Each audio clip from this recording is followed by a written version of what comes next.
जरा सोचो, अचानक से तुम्हारे अंदर ताकत आ जाए दीवारों के आर पार जाने की। कुछ ऐसा ही होता है कैशा के साथ। ये कहानी है कैशा नाम के एक लड़के की, जो अपने अंकल के साथ जादू दिखाया करता था। वो अपने दोस्त के साथ किराए के कमरे में रहता था और उसकी मालकिन काफी बार उसे किराया देने को कह चुकी थी। उसे अपने अंकल से भी जादू ठीक से न दिखाने के लिए डांट फटकार पड़ती रहती थी। कुल मिलाकर उसकी जिंदगी बेकार ही चल रही थी। एक रात शो के बाद उसने एलिसिया नाम की एक खूबसूरत रिपोर्टर को देखा। उसकी सुंदरता देखकर उसकी आंखें बस वहीं टिकी रह गई, लेकिन उसके अंकल ने उसे डांटकर बाहर भगा दिया। एलिसिया ने बाद में कैशा से मिलकर उसके जादू के बारे में बात की, क्योंकि असल में वो जादू के बारे में एक आर्टिकल लिख रही थी। एक दिन एलिसिया अपने बॉयफ्रेंड के साथ उनका शो देखने आ गई। उसे किसी और लड़के के साथ देखकर कैशा के तो दिल के अरमान आंसुओं में बह गए। जादू में उसका ध्यान लगा नहीं और पूरे शो की ऐसी तैसी हो गई। फिर उसके अंकल ने एलिसिया को इंसान काटने वाला जादू दिखा। बॉयफ्रेंड ऊपर आ गया। उसे देखते ही कैसिया के तो दिल में कांटे चुभ रहे थे। वो तो उसके बॉयफ्रेंड को असलियत में काटने वाला था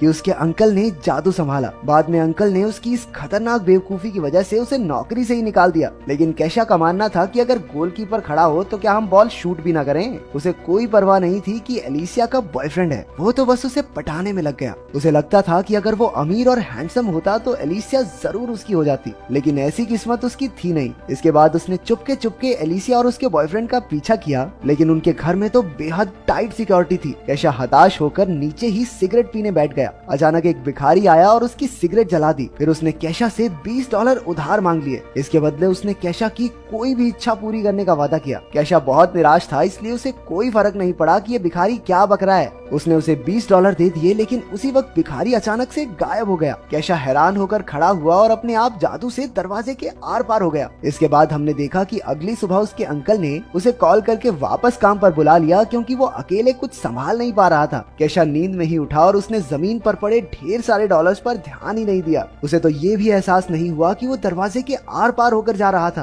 तभी उसने खबर सुनी कि एक बैंक में चोरी हो गई है और वहाँ किसी के भी घुसने का कोई सुराग नहीं मिला था। तब जाकर कैशा को याद आया कि पिछली रात आखिर हुआ क्या था। उस दरवाजे के अंदर घुसकर वो हैरान रह गया। उसे लगा कि ये सब एक सपना है, इसलिए उसने चेक करने के लिए अपने सर पर एक ईंट दे मारी, लेकिन उसे कोई चोट नहीं आई। अब ये साफ था कि उसे दरवाजे दीवारों में से आर पार होने की सुपर पावर मिल गई है। इसके बाद वो गलती से एक बच्चे के कमरे में पहुंच गया जो बीमार था। बच्चे ने कहा कि वो अंतरिक्ष में जाना चाहता है और वो ये भी जानना चाहता था कि कैशा अंदर कैसे आया। लेकिन कैशा के सर पर तो बस एलिसिया की धुन सवार थी। उसने अपनी शक्तियों से ऊपर जाने का फैसला किया। कहीं लोग म्यूजिक बना रहे थे तो कहीं आत्माओं से बातें करने की कोशिश में लगे थे। उसने उनसे एलिसिया का पता पूछा और दीवार के आर पार चला गया, जिसे देखकर उनमें से एक आदमी तो बेहोश हो गया। इसके बाद वो एलिसिया के घर पहुंचा, जहां उसके अपने बॉयफ्रेंड के